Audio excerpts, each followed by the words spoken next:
di sini kami akan membahas tentang sebuah jurnal yang mengenai herbal dan kesehatan reproduksi perempuan, yaitu suatu pendekatan transkultural dalam praktik keperawatan maternitas. Nah, sebelum saya mempresentasikan hasil kerja kelompok kami ini, perlu kami sampaikan bahwa kami membuat yang namanya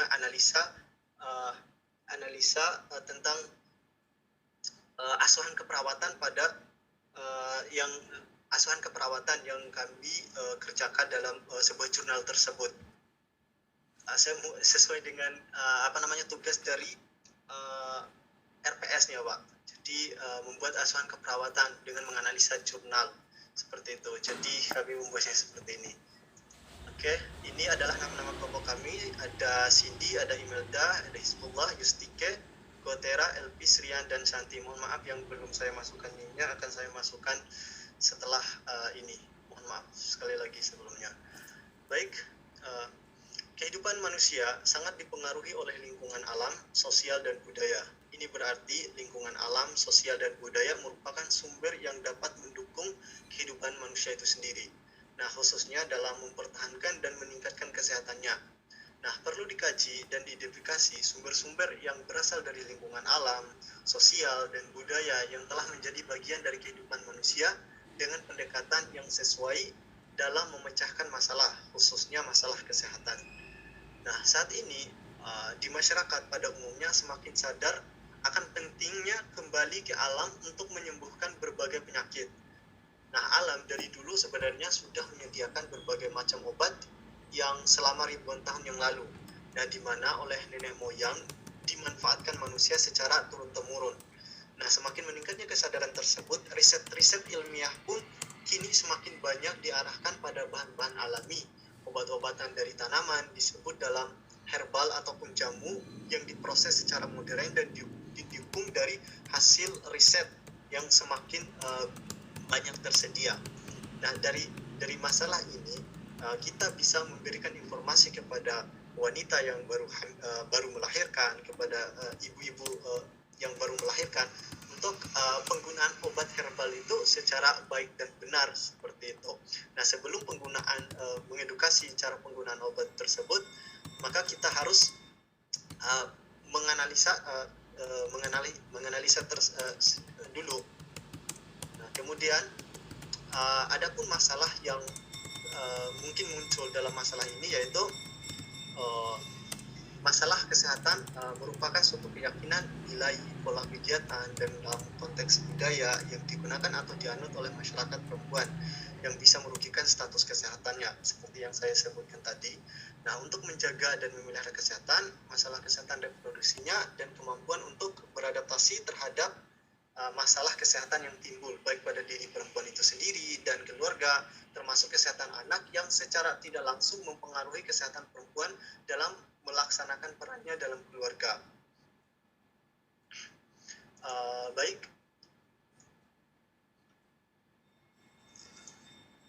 Nah, adapun sebelum kita melakukan asuhan keperawatan, perlunya kita harus mengkaji ada 3 hal. Yang pertama, apakah kita harus merubah budaya masyarakat ini sendiri atau harus mempertahankannya dengan syarat. Nah, jika budaya ini dipertahankan apabila budaya pasien tidak bertentangan dengan kesehatan. Kemudian perencanaan dan implementasi keperawatan diberikan sesuai dengan nilai-nilai yang relevan yang telah dimiliki klien sehingga klien dapat meningkatkan atau mempertahankan status kesehatannya. Misalnya budaya menggunakan obat-obat tradisional berupa herbal. Misalnya penggunaan obat sirih bagi wanita yang habis melahirkan. Apakah itu bertentangan dengan kesehatan? Jika tidak, maka kita boleh meneruskan kepada wanita tersebut untuk terus menggunakannya dengan cara yang baik agar untuk menghindari juga dalam terjadinya proses infeksi seperti itu. Kemudian kita lakukan negosiasi budaya. Nah, intervensi dan implementasi keperawatan pada tahap ini dilakukan untuk membantu klien beradaptasi terhadap budaya tertentu yang lebih menguntungkan kesehatan. Nah, perawat membantu klien agar dapat memilih dan menentukan budaya yang lain yang lebih mendukung peningkatan kesehatan. Misalnya klien sedang hamil mempunyai pantang makan yang berbau amis, maka ikan dapat diganti dengan sumber protein hewani yang lain. Misalnya bisa juga menggunakan produk seperti tahu, tempe, dan lain sebagainya. Pokoknya yang sesuai dengan kebutuhan pasien yang membutuhkan protein yang tinggi, maka kita berikan solusi yang lain. Nah, kemudian restrukturisasi budaya. Nah, ini teman-teman dilakukan apabila budaya klien yang dimilikinya itu merugikan status kesehatannya. Nah, perawat berupaya merestruksikan gaya hidup klien yang biasanya merokok menjadi tidak merokok.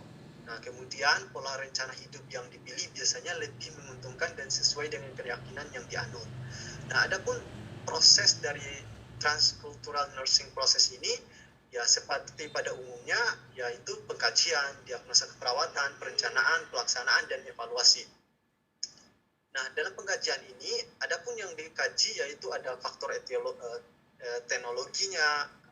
teknologinya, kemudian faktor agama dan filosofi, kemudian pengkajian faktor sosial dan keterikatan keluarga, kemudian nilai-nilai budaya dan gaya hidup, kemudian faktor kebijakan dan peraturan, serta faktor ekonomi dan pendidikan.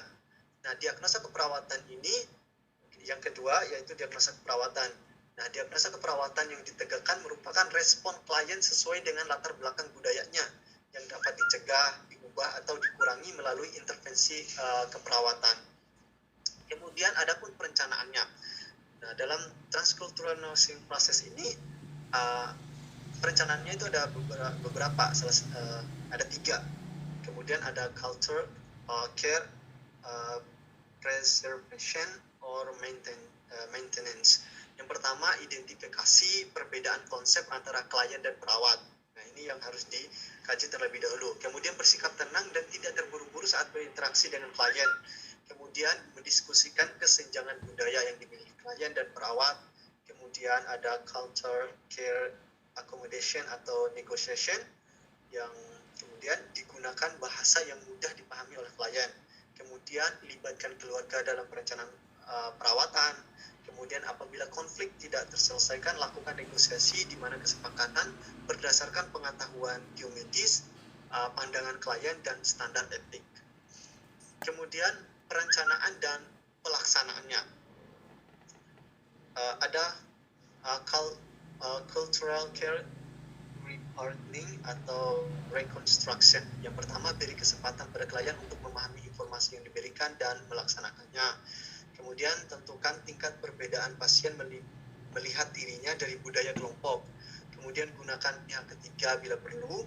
Kemudian terjemahan terminologi gejala pasien ke dalam bahasa kesehatan yang dapat dipahami oleh klien dan orang tua. Kemudian berikan informasi pada klien tentang sistem pelayanan kesehatan. Nah, perawat dan klien harus mencoba untuk memahami budaya masing-masing melalui proses akulturasi, yaitu proses mengidentifikasi persamaan dan perbedaan budaya yang akhirnya akan memperkaya budaya mereka. Baik, herbal merupakan salah satu terapi komplementer yang dapat menjadi alternatif dalam mempertahankan dan meningkatkan kesehatan perempuan dan anak. Nah, perawat dalam mengimplementasikan penggunaan herbal dapat menggunakan pendekatan teori transkultural yang menghargai nilai-nilai budaya dan sumber-sumber yang dimiliki dan ada di lingkungan di mana masyarakat bertempat tinggal. Nah, perawat transkultural adalah suatu proses pemberian asuhan keperawatan yang difokuskan pada individu dan kelompok untuk mempertahankan, meningkatkan perilaku kesehatan, meningkatkan perilaku sehat sesuai dengan latar belakang budaya. Dan juga diperlukan tenaga perawat yang kompeten yang ditandai dengan bukti lisensi, sertifikat kompetensi dalam meningkatkan herbal dalam praktik keperawatan. Baik, mungkin itu saja teman-teman. Jika ada pertanyaan, kami persilahkan. Mohon maaf sebelumnya. Assalamualaikum warahmatullahi wabarakatuh.